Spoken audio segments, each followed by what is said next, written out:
Passagers du vol 97.9, bienvenue sur Alpha Blondie FM. Alpha Blondie FM.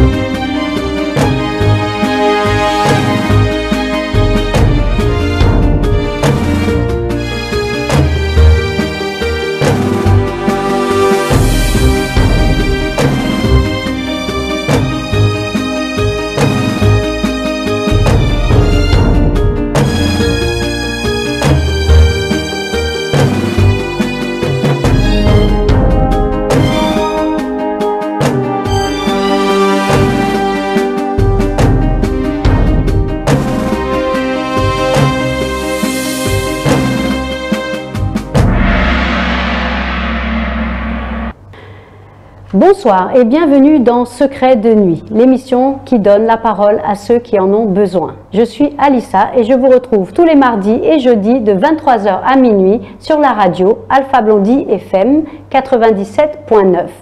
Vous me retrouverez également en rediffusé en version filmée sur la page YouTube Alpha Blondie FM. Le Code pénal ivoirien, en son article 366, punit l'avortement d'1 à 5 ans d'emprisonnement. Comme dans la plupart des pays africains, en Côte d'Ivoire, l'opinion publique est catégorique. L'interruption volontaire de grossesse, IVG, doit rester un acte puni par la loi. L'avortement médicalisé est procuré uniquement aux victimes de viol et en cas de danger de la vie de la mère. De cette interdiction sont nés de nombreux avortements clandestins, en dehors du cadre légal, et qui font de la Côte d'Ivoire l'un des pays au plus fort taux de mortalité maternelle selon l'OMS.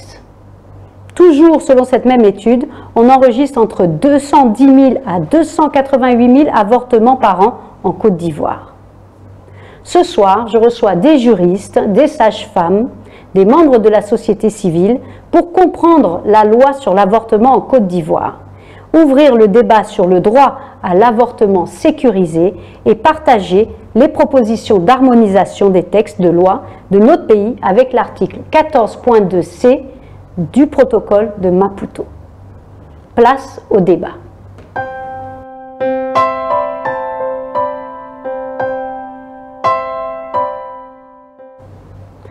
Alors, je dis bonsoir à tous mes invités. Sur le plateau, je suis quand même bien entourée puisqu'il y a avec moi 4 personnes qui sont venues débattre sur l'avortement sécurisé.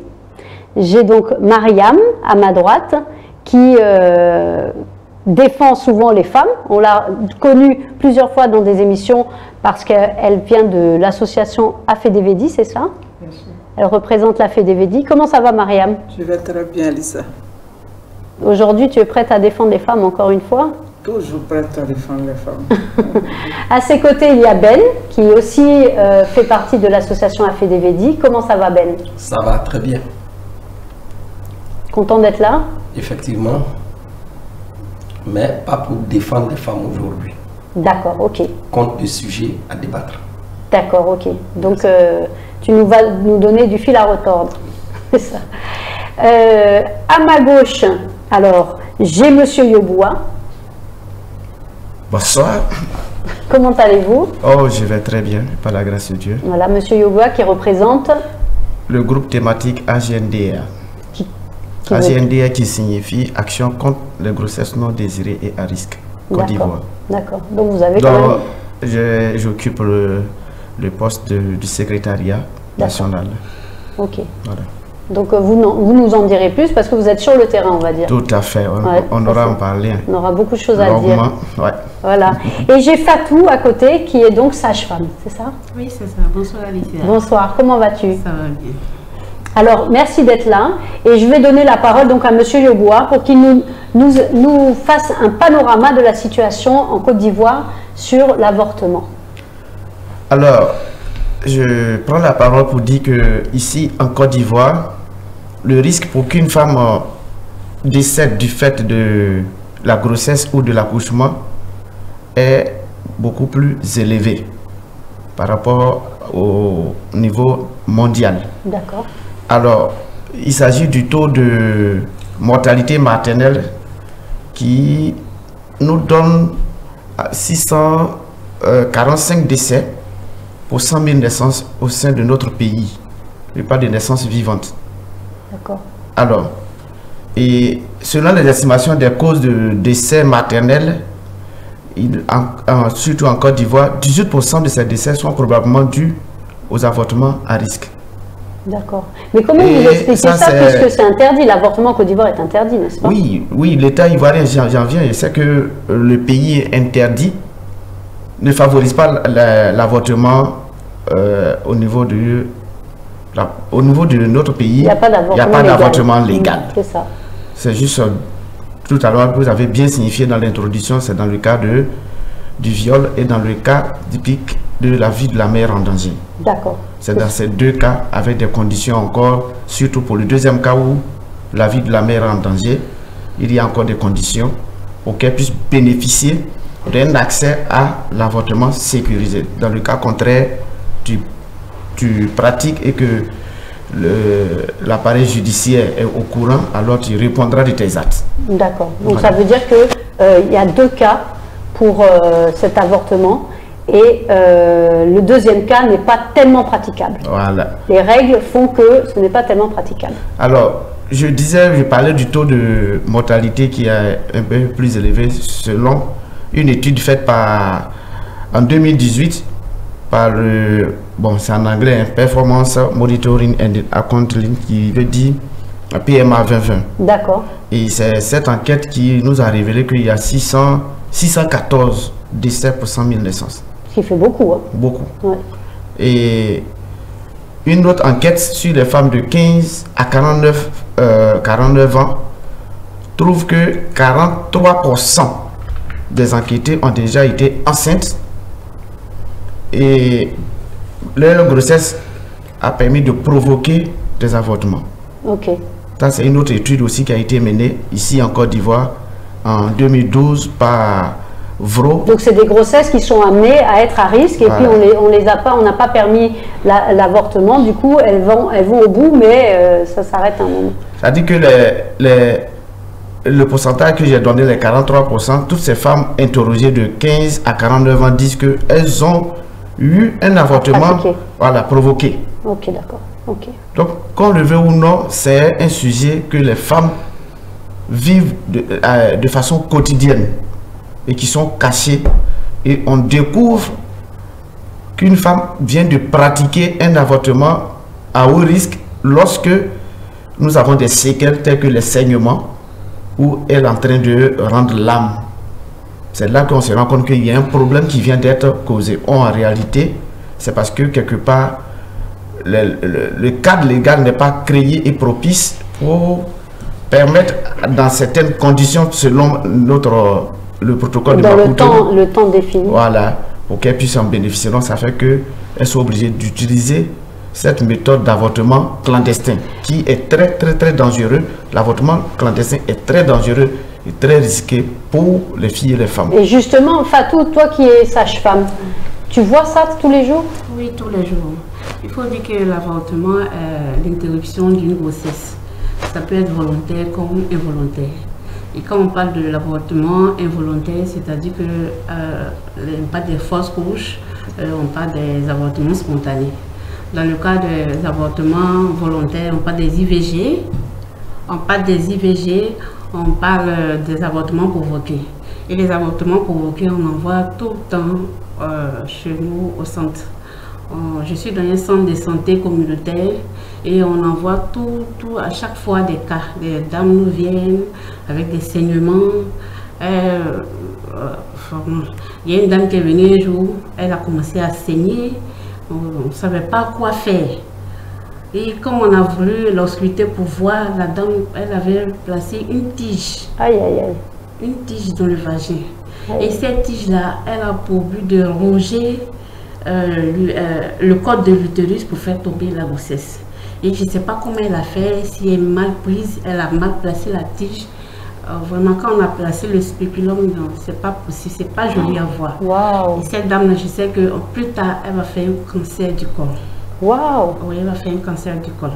Et on n'a pas pu faire quelque chose. On était obligé d'évacuer la femme vers un centre de santé plus spécialisé.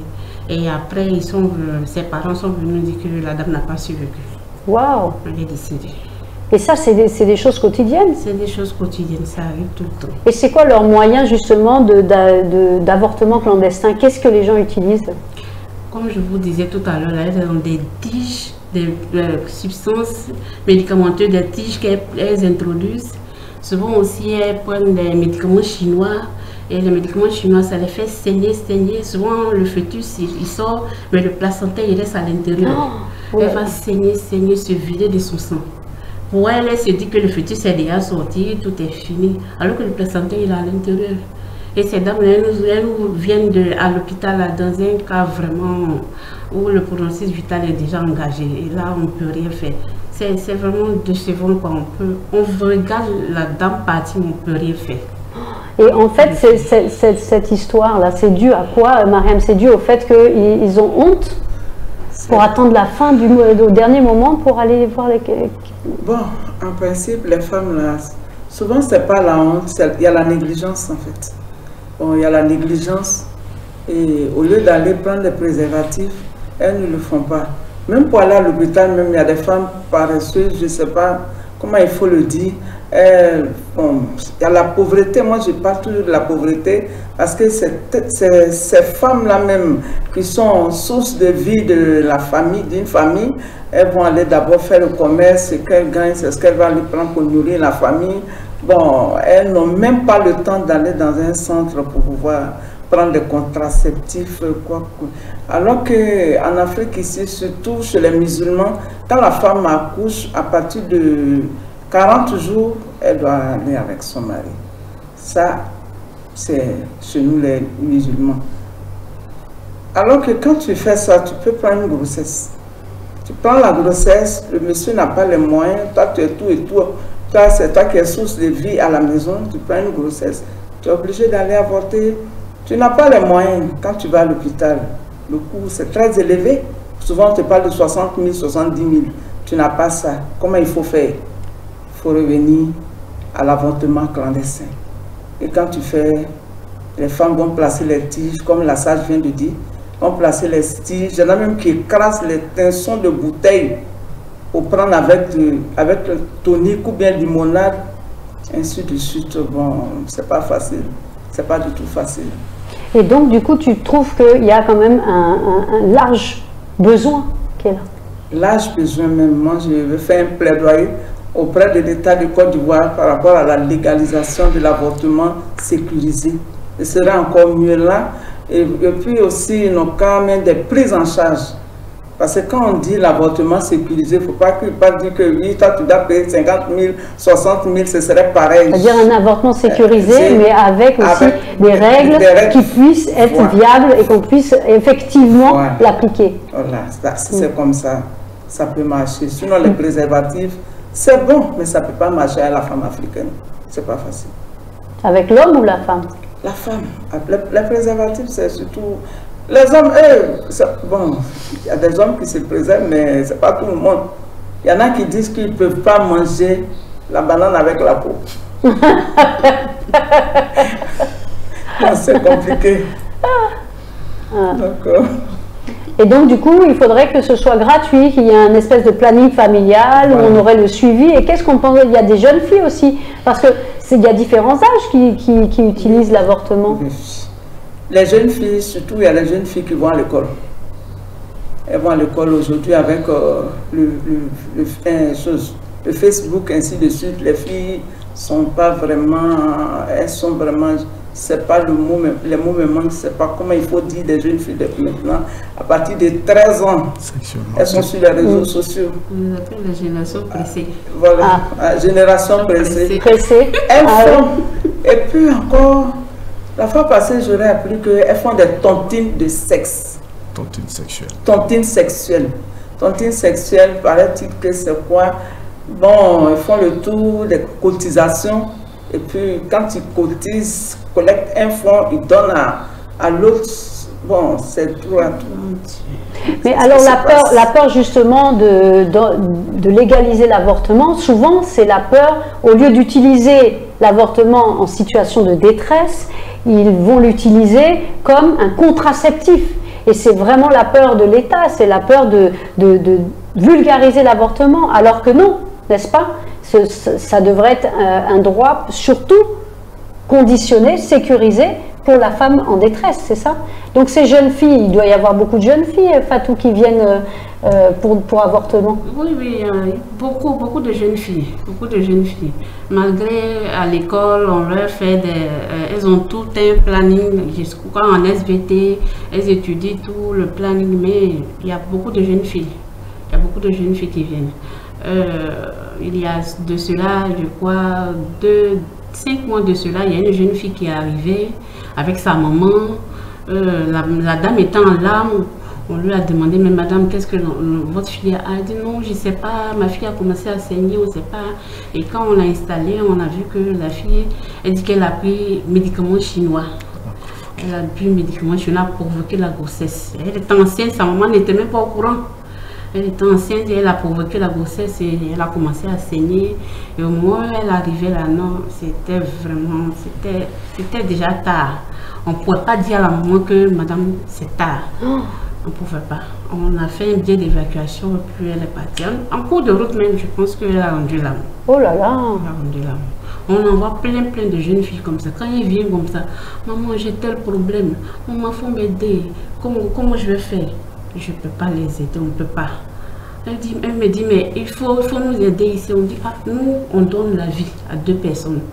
L'État, nous, ne nous autorise pas à faire des avortements. Mais maman, il faut me montrer où je peux aller. Ma fille, je ne sais pas où je vais te diriger. Donc vous êtes les médecins d'après la mort, quoi, quasiment, parce qu'elles ont déjà pris, elles arrivent quand ça ne va plus.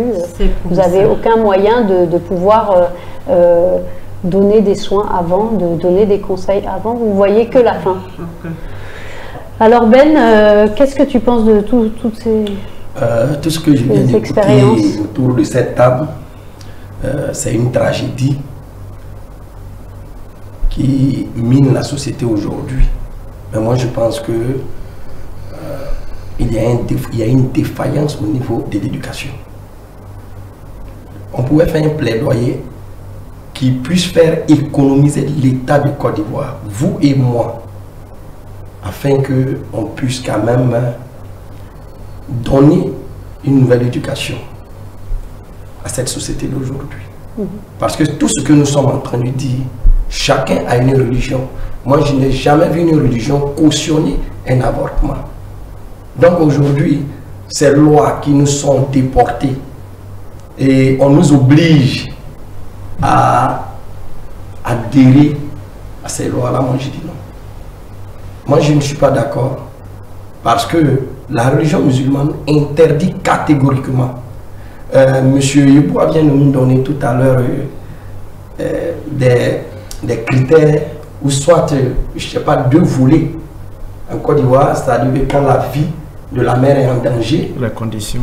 Voilà les conditions. D'avoir accès. Peut-être que moi je pouvais accepter si la vie de la mère est en danger. Il y a aussi le viol. Mais le viol, l'État pouvait trouver une solution afin de pouvoir canaliser ses enfants. Il y a des orphelinats. Si elle ne veut pas son enfant, l'État récupère son enfant. Et l'État aura les moyens d'éduquer ses enfants que de mettre vie à cet enfant. En fait, c'est de rééduquer la population afin qu'on trouve une solution d'ensemble pour qu'on puisse accompagner ces femmes qui se trouvent dans cette situation. Alors l'un n'empêche pas l'autre. On peut très bien éduquer en amont, puis ensuite guérir lorsque non, ce que moi je voudrais dire, il faudrait qu'on mise sur la prévention, c'est-à-dire que prévenir. Mais comme l'a dit Mariam, parfois lorsqu'on a un planning familial, il n'est pas suivi. Ces jeunes femmes ne savent pas. De toute façon, le problème est que c'est l'ignorance. Aujourd'hui, quand vous allez dans des foyers, les femmes sont plus concentrées sur les films télénovelas que la réalité. Les femmes refusent de comprendre. Il faudrait que dans ces centres communautaires, qu'on incite les femmes à aller s'instruire, à aller prendre des informations, à aller s'éduquer. Moi, je souhaiterais que ce soit comme ça. Au lieu de nous déporter des films venant de l'Occident, de partout, on pouvait miser dans des films qui puissent éduquer, comme on appelle les populations. Mais je pense qu'il y a pas mal d'outils comme ça d'éducation qui sont déjà mis en place par des associations et qui ne sont pas suffisants. Mais de toutes les façons, il faut des accompagnements, des associations prennent l'initiative afin de pouvoir, c'est-à-dire que élaborer des projets pour pouvoir éduquer les populations. Mais est-ce que... Vu le besoin, je pense que de restreindre l'accès à l'avortement ne fait que le rendre clandestin. Je vous dis aujourd'hui, même si on légalise, l'État met en vigueur ce projet-là. C'est-à-dire que l'avortement sécurisé, il aura encore des morts. Parce que toute personne n'aura pas le courage d'y aller. Et je sais comment est-ce que ça va se passer. Parce qu'en Afrique, on dira que tout est gratuit. Mais généralement, il n'y a pas de suivi.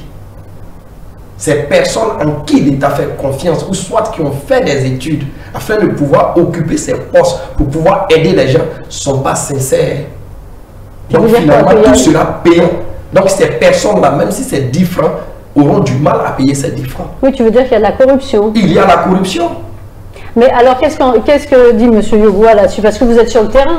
Oui, il y a plein d'associations qui aident justement à promouvoir cette éducation il faut dire que sexuelle. Le groupe thématique ASNDR, qui est composé de 29 ONG nationales qui travaillent au niveau d'Abidjan, Boaké, à Beauville, Soubré, Iman. Nous sommes au nombre de 29 et c'est des structures non pas les moindres que je peux me permettre de citer quelques-unes. L'Association des femmes juristes, il y a Africa Global International, il y a la Fondation Digui de l'imam Sissé, il y a l'ONG MESAD, Mouvement pour l'éducation, la santé et le développement. On a plein de ONG au nombre de 29, créées depuis le 22 février 2019. On est issu, c'est un groupe thématique qui est issu de la grande coalition qui milite pour la santé de reproduction et la planification familiale. D'accord. Et ce groupe a voulu mettre un peu de doigt sur cette thématique beaucoup plus spécifique qu'est l'avortement. D'accord. L'avortement, pourquoi? Parce que les études nous ont révélé que malgré que nous avons un cadre légal qui ne permet pas aux filles, aux femmes de bénéficier d'avoir accès à des avortements selon le protocole de Maputo, alors le taux de mortalité suite à ces grossesses-là est beaucoup plus élevé. Par contre, lorsque nous faisons une comparaison avec les pays qui sont autour de la Côte d'Ivoire, notamment le Ghana et le Burkina, les taux sont beaucoup plus faibles, étant donné que eux, ils ont signé et ils ont ratifié et ils ont pris des décrets chez eux pour rendre le cadre légal favorable à ces femmes d'avoir accès à des services de santé sexuelle et de reproduction. C'est en cela que nous, en tant que ONG de la société civile, nous sommes mis ensemble pour porter un plaidoyer pour la prise en charge complète et sécurisée des grossesses non désirées et à risque, conformément au protocole de Maputo, en son article 14 2C, qui nous dit clairement qu'il y a des conditions dans lesquelles on peut octroyer des services d'avortement médicalisés et sécurisés. Et ces cas sont au nombre de 7. Nous avons le premier qui est le viol. Comme lui, il ne veut pas comprendre pourquoi il faut aider. Le viol, lorsqu'une personne est violée, déjà tu es traumatisé et il faut un accompagnement psychosocial et une prise en charge holistique pour que la personne elle-même retrouve ses sens. Malgré cet état dans lequel la fille ou la femme se retrouve, porter encore une autre grossesse d'un inconnu, même si l'auteur est connu, quel serait le regard des uns et des autres par rapport à cet enfant qui va venir? Il y a également l'inceste qui est aussi bien connu dans notre société, même quand on veut vraiment voiler ou cacher l'éclat du soleil avec notre main. Ça fait le deuxième élément. Le troisième élément qui est la vie de la mère en danger.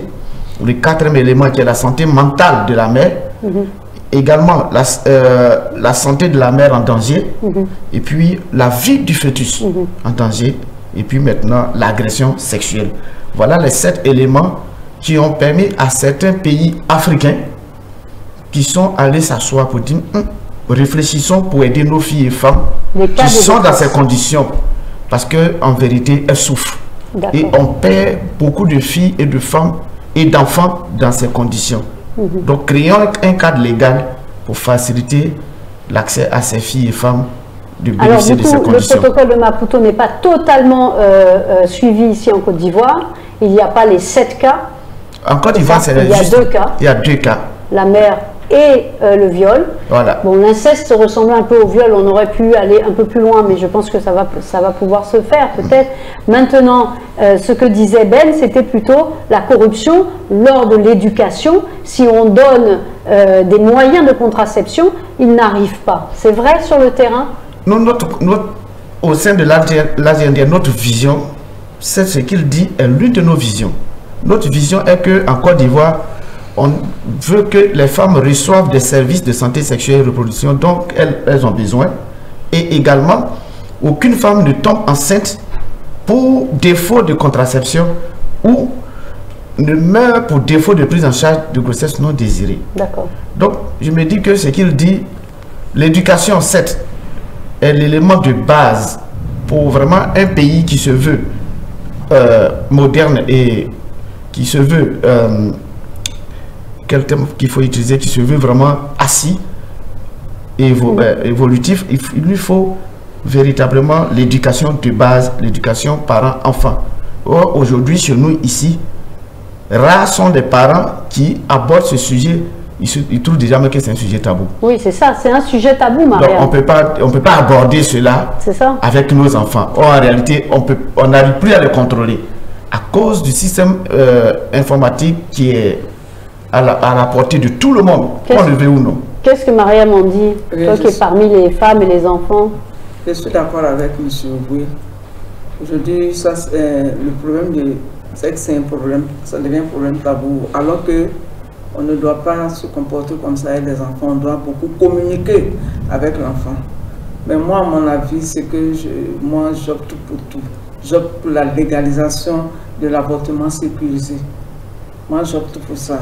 Parce que ici, les pauvres n'ont pas la chance, n'ont pas les moyens. Les riches, ceux qui ont les moyens, si leurs enfants ont des problèmes, dès qu'ils rentrent, même si c'est 1 million, vont débourser ça pour payer pour leurs enfants. Et nous, les pauvres. Donc moi, en tant que société civile, en tant que maman, je fais un plaidoyer auprès de l'État de Côte d'Ivoire pour la légalisation de l'avortement sécurisé, avec suivi d'une prise en charge. Oui, mais c'est ce qu'il faut, parce que le problème, c'est qu'on peut éduquer, Ben, mais après, il faut qu'il y ait un suivi, il faut qu'il y ait aussi peut-être un planning familial avec de la gratuité pour permettre justement cette facilité à l'accès de l'éducation et de la prévention que tu voulais. Vous me rejoignez quelque part parce que j'ai toujours dit il faut faire un plaidoyer afin de ce que l'État accompagne. Parce que moi je ne suis pas d'avis avec ces lois-là. Je voudrais dire aujourd'hui, nous sommes un peu au retour parce qu'il y a certaines lois qui viennent protéger des interdits et qui condamnent des situations qui ne sont pas interdites. Est-ce que vous comprenez? Donc moi je dis aujourd'hui que cette loi sera mieux appliquée, mais sous une forme, c'est-à-dire que miser sur la prévention, rééduquer dans les foyers, accompagner la société civile afin d'atteindre leur objectif. C'est-à-dire que les ONG, les associations, faites un plaidoyer à ce que l'État sache vos problèmes et l'État vous accompagne.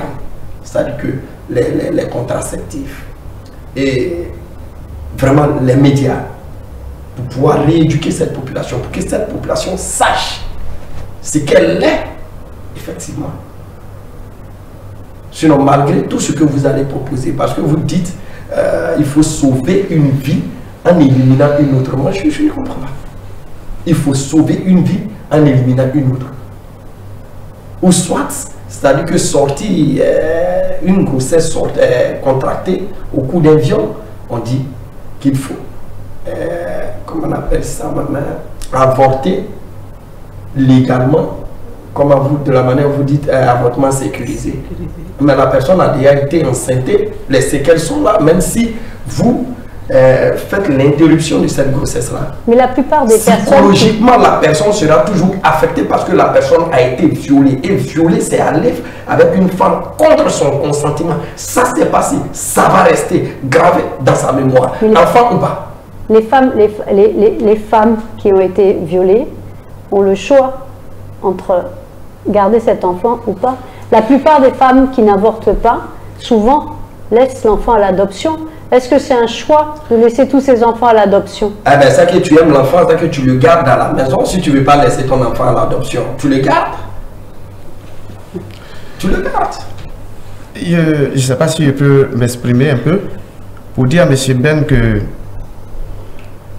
pour ce qu'il est en train de donner comme explication, il faut nuancer les choses. Une personne qui est victime de viol et qui vient auprès d'un prestataire de services, surtout les médecins et autres, c'est pas que automatiquement la personne, on l'oblige à passer à l'acte de l'avortement sécurisé. On lui donne des conseils, un entretien, et c'est suite à l'entretien et au conseil qu'on lui donne que la personne mûrit le choix de prendre cette décision pour dire bon, suite à cela, voilà ce que je veux. Là, au moins, tu lui donnes tout ce qu'il faut comme conseil et la personne fait son choix. Nous, notre combat que nous menons, pour ne pas dire notre plaidoyer que nous sommes en train de mettre en œuvre, c'est ça. Il faut des entretiens, conseils, ils permettent aux filles ou femmes qui sont dans ces conditions-là d'opérer un choix. Mais si elle veut vraiment opérer le choix pour bénéficier de l'avortement sécurisé, médicalisé, qu'il y ait un cadre légal pour leur permettre d'en bénéficier, plutôt que de les laisser dans cet état et en plus de cela, aller pratiquer des avortements clandestins ou des avortements à haut risque pour qu'elles puissent perdre leur vie ou endommager leur appareil génital. C'est sûr que si l'avortement légalisé, comme il a été en France par exemple, a permis quand même à énormément de femmes de pouvoir l'utiliser. Et jusqu'à aujourd'hui, les gens l'utilisent. Donc ça veut dire qu'il y a un réel besoin. On ne peut pas en faire un secret. C'est un secret connu de tous. Et on ne peut pas non plus laisser derrière toute cette corruption, tous ces gens qui utilisent la détresse de ces femmes-là pour en faire un business. Parce que Fatou qui reçoit toutes ces jeunes filles ou dames qui viennent pour avorter, quand elles ont fini de prendre tout leur médecine chinoise ou je ne sais trop quoi, qu'elles sont dans des situations de danger, elles arrivent chez elles. Mais c'est qui leur a donné et à quel prix?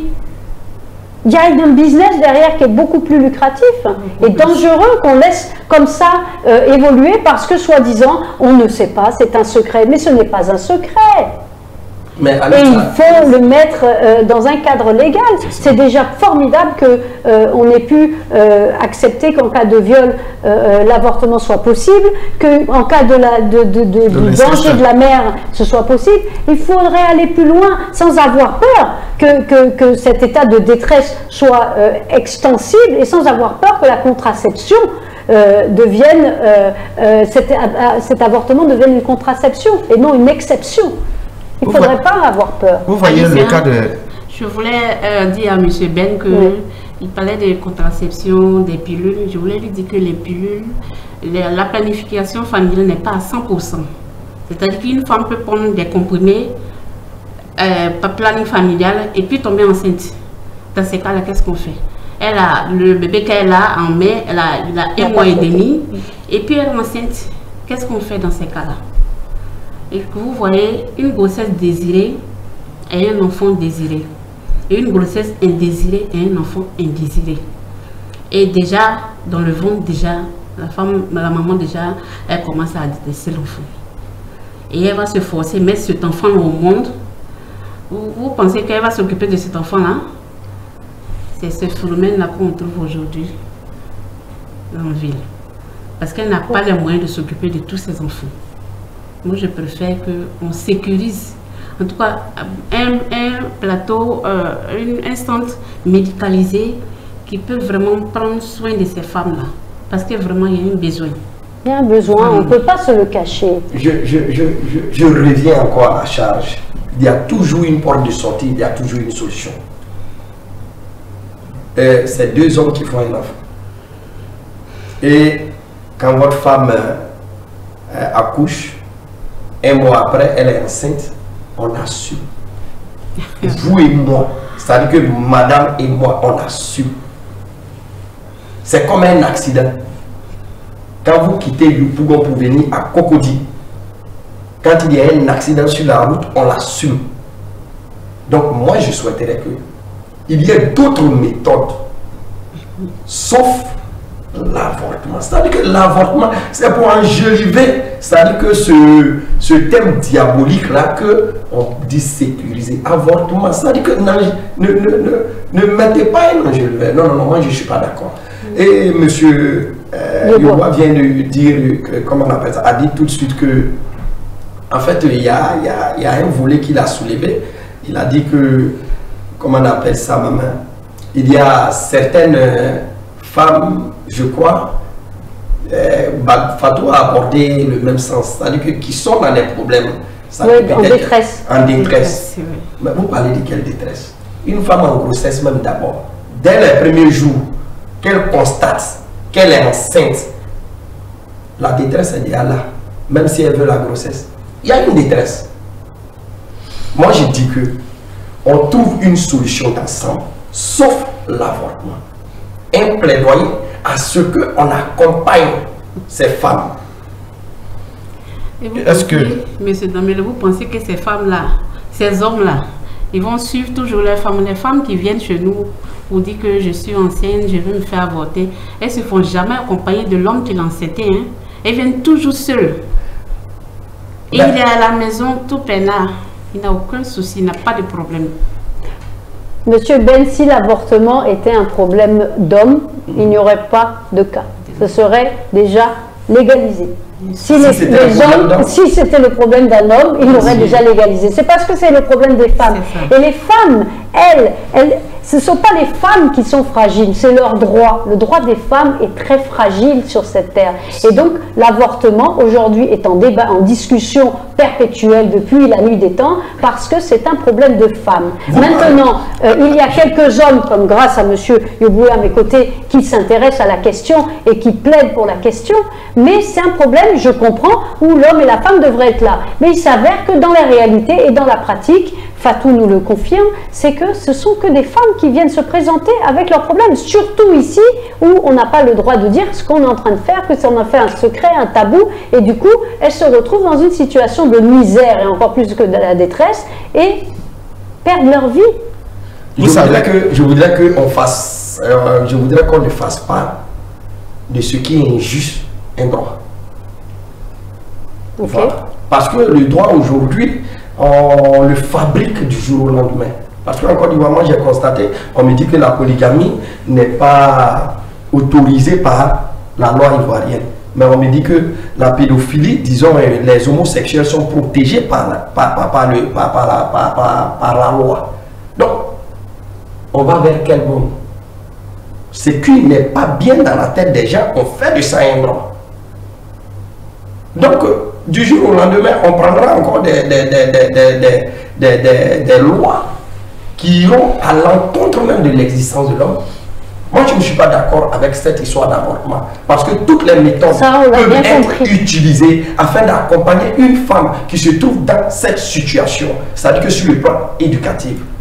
Alors, je disais la fois dernière, comme ça, je disais que moi, quand on était tout petit, il y avait quand même des enseignements, il y avait des leçons qu'on donnait aux jeunes filles à l'école. Déjà à 9 ans, elles savaient déjà s'y prendre.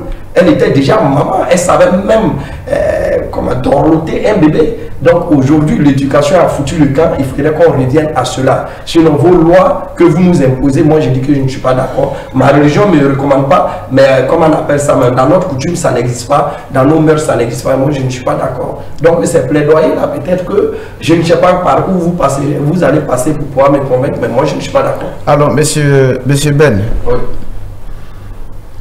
Les pays de l'Union africaine qui sont tenus de conduire leur population ont pensé à défendre le droit des femmes en matière de santé sexuelle et reproduction. Ça, c'est nos dirigeants qui se sont retrouvés à Maputo.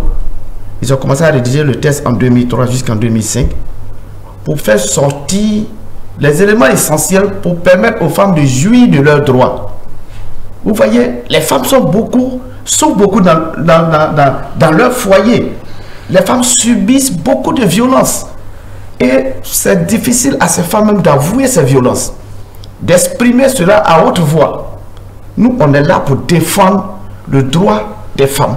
Surtout pour ces femmes qui passent par cet élément du protocole de Maputo.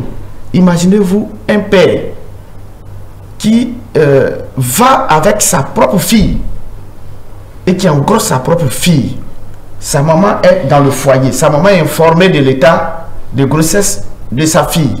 Et sa fille va donner quel nom à l'enfant qu'elle porte lorsqu'elle va accoucher. Si cette dernière dit « aidez-moi » parce que ça, notre tradition pour laquelle M. Ben est en train de le défendre, notre tradition ne peut même pas accepter qu'un père puisse engrosser sa fille et mettre enfant un autre enfant. C'est de ça qu'il s'agit. Vous voyez, c'est pour cela que nous, on a dit, aidons ces femmes-là, ou ces filles qui sont dans ces situations-là, créer un cadre légal, où on ait des médecins bien formés. Ce n'est pas tout le monde qui va la pratiquer. Cette pratique ne doit pas être faite par tout le monde. Mais il y aura des personnes certifiées, comment dirais-je, qui vont être dans des centres de santé bien connus par la population. Et lorsque elles vont arriver dans ces centres de santé, il y a d'abord ce que nous appelons entretien conseil qui va permettre à la fille de connaître les causes, les conséquences et pourquoi elle veut pratiquer. Et on va présenter également des pistes de solutions. Et si maintenant elle continue pour dire ça, vraiment je ne peux pas, malgré tout ce que vous m'avez dit, aidez-moi, que ce cadre-là puisse permettre à la fille ou femme d'en bénéficier. C'est pas qu'on est en train de faire la promotion de l'avortement à tout vent de doctrine. Non. Mais c'est pour des cas spécifiques, pour sauver des vies. L'avortement n'est jamais une victoire. L'avortement est une solution en cas de détresse.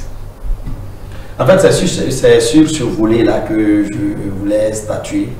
Quand on me dit qu'un père qui enceinte sa fille, comment est-ce qu'on va appeler cet enfant-là? Même si on arrive à interrompre cette grossesse, le père il n'est pas là. Ce père qui a commis cette forfaiture, il n'est pas là. Et donc, la fille le verra toujours. La fille sera stigmatisée à vie. Oui, et en plus, mais elle verra, on doit mettre fin à la vie. Alors, elle verra son père et en plus, elle verra son fils. Alors, de toutes les façons, elle sera double stigmatisée. Il faudrait comprendre. Non, mais à un moment, il faut être juste quand on dit des choses, quand même, monsieur Ben. Non, mais je suis juste, parce que ce père qui l'a fait est là. Et la fille sait que c'est son père qui est là. C'est cet enfant qui n'a rien cherché. C'est celui-là, on doit éliminer pendant que celui qui a commis cette forfaiture-là est là. La fille, ce monsieur se verra chaque jour. Et sa fille, alors, elle ne peut pas être sauvée d'une vie de misère comme ça? Mais la vie de misère sera là parce qu'elle est toujours stigmatisée en voyant son papa chaque matin. Non, je ne pense pas, parce qu'il y a beaucoup de jeunes filles comme ça qui meurent en couche. N'est-ce pas, Fatou? Oui, il y en a beaucoup. Et je voulais ajouter qu'actuellement, l'État permet aux sages-femmes de pratiquer des avortements spontanés. C'est-à-dire que la grossesse est gâtée seule, on nous permet. Ouais. Avant, c'était forcément vers les grandes structures. Et actuellement, on a le matériel, en tout cas, nous avons le matériel gratuitement. On peut pratiquer ça. Oui, mais parce que justement, il y a eu énormément de cas où la dame vient au dernier moment avec le placenta à l'intérieur, le fœtus qui est tombé et toutes ces situations qui font que ça pourrit de l'intérieur, il faut s'en occuper. Donc, ils ont été obligés d'ouvrir le cadre dans ces cas-là. Donc, je vais dire, par exemple, à M. Ben, de ne pas oublier que qu'ils le veulent ou non, l'avortement clandestin est pratiqué. Et à un niveau beaucoup plus risqué. Risqué. Tout ce que ma collaboratrice Fatou a expliqué, les éléments que les filles et les femmes utilisent, c'est pas ça seulement. Elle arrive dans un centre de santé, tout le monde en blouse. On se dit que c'est des médecins. Qu'est-ce qu'il prouve que cette personne est effectivement bien formée pour pouvoir pratiquer cela? Et tu vas voir que cela va demander beaucoup plus de moyens financiers à cette dernière, mais qui est dans la souffrance. Et comme cette personne aussi a besoin d'argent, et elle aussi, elle veut vraiment trouver une solution idoine. Alors, c'est des paires de ciseaux et c'est du sang qui coule à tout bout de chemin. C'est pour ça qu'on dit, créons un cadre légal pour minimiser, il n'a pas dit que ça ne va pas exister, mais c'est pour minimiser et diminuer ce taux de mortalité et de morbidité parce que c'est très élevé. Vous voyez, 209 380 à 288 000 femmes âgées de 15 à 49 ans chaque année qui pratiquent l'avortement clandestin en Côte d'Ivoire. Très élevé. C'est très élevé. C'est quasiment la même mesure que l'avortement légal en France, par exemple. C'est très élevé. Donc il y a un besoin. Il y a un besoin réel qui est là. C'est pour cela que on comprend qu'il faut pratiquer la tradition, éduquer les gens, c'est important. Mais n'oublions pas ce côté-là. Il faut adapter à notre culture, à notre pays, à nos mondes. Il faudrait l'adapter. D'ailleurs, qu'ils aient accepté le viol et pas l'inceste, ça reste quand même une énigme pour moi. Même comment on appelle ça, la vie de la mère en danger. Oui. On l'a adapté en tenant compte de nos réalités ivoiriennes. Quand tu prends le code de Maputo? Non, pas Maputo, plutôt nos codes pénals à son article 427 qui nous décline un peu les conditions d'accès à l'avortement en Côte d'Ivoire. Vous allez vous rendre compte que pour que une femme qui, sa vie est en danger parce qu'elle porte une grossesse, pour qu'elle puisse bénéficier vraiment d'un avortement sécurisé et médicalisé, alors il faut 2 autres médecins de la zone qui attestent que oui, son état nécessite forcément qu'on puisse lui permettre de bénéficier de l'avortement. Alors il faut quand même préciser qu'il y a très peu de médecins qui veulent le faire. Donc on ne trouvera pas 3 médecins pour confirmer. Donc légalement c'est possible, mais dans la pratique c'est difficile. Il y a un problème.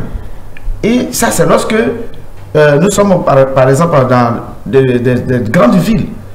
Si c'est dans les petites villes, il nous faut un autre médecin. Si lui dit que sa vie en danger là est menacée, il faut la vie d'un autre médecin. Oui. Dans le cas où maintenant le médecin est seul. Donc concrètement, vous voudriez quoi actuellement? Parce que par rapport à Maputo, vous n'avez pas eu tout légalement. Nous, notre vision, comme je l'ai dit, que les femmes dans ces conditions aient accès à tous les services en matière de santé sexuelle et reproduction. D'accord. Une prise en charge complète et sécurisée. D'accord. Des grossesses non désirées et à risque, conformément à Maputo. Déjà, ces femmes ou ces filles sont déjà dans des souffrances. Et ces souffrances-là, il faut compatir à cela. Donc que l'État prenne vraiment, harmonise ces textes juridiques pour pouvoir faciliter cela. Parce que c'est juste un plaidoyer. Nous sommes dans cette période de 16 jours d'activisme. Actuellement, le thème de cette année, c'est les violences domestiques faites aux filles et aux femmes dans les foyers. Vous voyez, allez-y dans les foyers. Nous sommes dans la population, chaque fois on se frotte à ces personnes-là. Or, nous sommes au cœur de beaucoup d'informations et nous nous rendons compte qu'il faut qu'on fasse quelque chose. On va vers les filles, les jeunes filles en milieu scolaire. Allez-y prendre le taux ou l'effectif des jeunes filles qui contractent des grossesses en milieu scolaire. C'est pas qu'il n'y a pas d'éducation. Il y a un problème. Et quand elle contracte, elle n'est pas obligée d'aller informer sa maman ni ses parents. Le temps que les parents ne s'en rendent compte, sa camarade peut l'aider à aller consulter soit une vieille femme au marché ou bien les médicaments. Si elle a eu la chance, ça peut passer tranquille. Si elle n'a pas eu la chance, c'est là que nous, on peut découvrir jusqu'à arriver à l'hôpital. C'est ça. Il y a des problèmes réels. Pensons aux filles et aux femmes pour diminuer ou réduire ce taux qui est vraiment un taux élevé. Voilà. Et Fatou, qu'est-ce que tu voudrais dire justement par rapport à cette volonté de légiférer sur l'avortement aujourd'hui? Donc voici, l'État peut vraiment mettre les moyens à notre disposition pour qu'on puisse pratiquer l'avortement sécurisé. En tout cas, nous les sages, nous serions vraiment soulagés. Parce que quand on voit une dame arriver, une détresse comme ça, je ne sais pas, M. Domele pense peut-être que en légalisant l'avortement, peut-être que les femmes vont courir de gauche à droite, venir se faire avorter. Mais c'est quelque chose, ça fait très très mal. L'accouchement fait mal, mais l'avortement, il fait au moins 5 fois plus mal. Et je pense qu'une femme ne peut pas prendre une douleur comme ça parce qu'elle a envie de prendre la douleur. Et quand elles viennent même dans le centre même, c'est en cachette. Elles le font en cachette, t'appellent à côté. Viens qu'on t'explique le problème. Et quand on voit ça, on ne peut rien faire. Et on laisse ces dames-là partir. Très souvent, on vient nous dire que la dame n'a pas survécu. Bon, c'est vraiment décevant. Si vraiment ça peut être fait comme l'État a pris des mesures pour qu'on puisse faire l'avortement spontané, si on peut nous permettre avec des moyens, avec une formation, je pense que... Oui, parce que l'idée aussi, c'est ça, c'est que Fatou exprime que dans la réalité, il y a des jeunes femmes qui viennent et qui sont vraiment décisionnaires, elles ont décidé, elles ont fait ce choix de ne pas porter l'enfant. Et lorsqu'on n'est pas là pour les recevoir, lorsqu'on n'est pas là pour leur donner l'avortement médicalisé ou la chirurgie, si elles sont vraiment avancées, à ce moment-là, elles vont aller forcément et de toute façon vers ces pratiques obscures pour pouvoir arriver à leur fin. Et du coup, forcément, elles vont être dans la situation de détresse, de danger, jusqu'à peut-être la mort, justement. Et donc, on est là et on laisse partir quelqu'un qu'on sait qui va aller vers ça de toute façon. Pourquoi ne pas légiférer, organiser, réglementer pour éviter de laisser partir ces gens-là qui ont fait un choix? Parce que le choix, c'est que ils l'ont déjà fait. Elle ne va pas leur dire vous voulez, vous êtes sûr. Non, la question c'est aidez-moi, je ne peux pas. Aidez-moi, je ne peux pas. Aidez-moi, je ne peux pas. Alors elle va aller trouver quelqu'un. Alicia, on a reçu une dame un jour dans nos centres de santé et quand on nous a dit qu'elle est enceinte, elle avait un bébé au dos de 8 mois. On a tout fait, on a dit à la dame non, il ne faut pas voter, c'est pas bon, c'est comme ça, on lui a donné, en tout comme tout, on lui a fait tout un tableau. Et elle a dit qu'elle a compris. Donc elle venait chaque fois se faire suivre. On lui a même donné des carnets gratuits, la consultation gratuite. En tout cas, on s'est occupé d'elle. Et elle est revenue chez nous, Dieu merci, pour venir accoucher. Et quand elle a fini d'accoucher, qu'est-ce qu'elle a fait? Elle a abandonné l'enfant dans nos centres. Tout de suite? Tout de suite. Après l'accouchement, on l'a mis en suite de couche. Et on partait chaque fois à la relais, on se relayait pour voir comment ça va. On lui apportait à manger, tout ça. Et puis un bon matin, on est venu, on ne l'a pas trouvé. Elle a laissé notre bébé, c'est-à-dire que notre bébé, qu'on a fait... Oui, qu'on a appelé notre bébé maintenant. Et elle a mis celui de 8 mois au dos, elle est partie. Donc son choix a été fait. Ça, c'est un bon choix. Je pense que c'est une très bonne femme. C'est une femme qui s'est réfléchie, qui laisse un enfant qui n'est pas son choix à des personnes vraiment mieux outillées afin de pouvoir sauver la vie de cet enfant. Donc moi je pense que cette femme a bien réfléchi et ça a été mieux ainsi que de mettre fin à la vie de cet enfant. Peut-être que cet enfant, qu'est-ce qui prouve que cet enfant ne va pas venir nous gouverner un jour? Bon. Voilà le mot de la fin de Ben. Je laisse le dernier mot à Mariam, quand même un mot peut-être un peu plus positif. Ok, moi je remercie M. Yeboah. Vraiment, je vous encourage. En tant que société civile, en tant que maman, en tant que président de l'association des femmes démunies, quand on dit les femmes démunies, elles n'ont rien. Et je vois tous les matins, tous les soirs, dans notre siège. Je vous encourage. Je vais parler de l'État de Côte d'Ivoire. Vraiment, c'est un plaidoyer. La légalisation de l'avortement sécurisé. Aidez-nous, l'État de Côte d'Ivoire. Aidez-nous. Vraiment, les femmes souffrent. Nous sommes fragiles. Nous sommes très faibles. On a des atrocités dans le foyer. Nous souffrons beaucoup, il y a la pauvreté. On s'occupe de nos enfants, on s'occupe de notre mari. Nous sommes tout et tout à la fois. S'il faut que, à cause, je ne sais pas si c'est la tradition ou bien si c'est quoi, je vais vers M. Dambélé pour dire que non, la femme comme ça, nous les femmes, nous sommes fragiles, ayez pitié de nous. C'est nous les femmes qui mettons les hommes au monde. En tout cas, c'est vrai que le droit à l'avortement est un combat de femmes, mais c'est aussi le combat des hommes. C'est la fin de cette émission. L'avortement a toujours fait partie du monde, de l'histoire, de toutes les religions, mais il faut quand même pouvoir le légaliser, il faut pouvoir le réglementer, le sécuriser pour que toute personne, toute femme en état de détresse puisse l'utiliser et qu'on puisse éviter toute cette mortalité maternelle que l'on a ici en Côte d'Ivoire. C'est la fin de cette émission. Je vous remercie à tous d'être venus parler de votre expérience, défendre votre camp. Les pour, les contre, c'est comme ça, c'est la polémique de l'avortement. Je remercie à la technique Yao et puis Abraham. Je remercie Alpha Blondy aussi de nous laisser parler des sujets qui sont très difficiles, tabous souvent. Voilà, et puis je remercie à tous nos internautes, leur fidélité. Je vous remercie à vous de nous suivre sur Alpha Blondy FM 97.9 et sur la page YouTube d'Alpha Blondy FM. Merci à vous, bonne nuit en musique.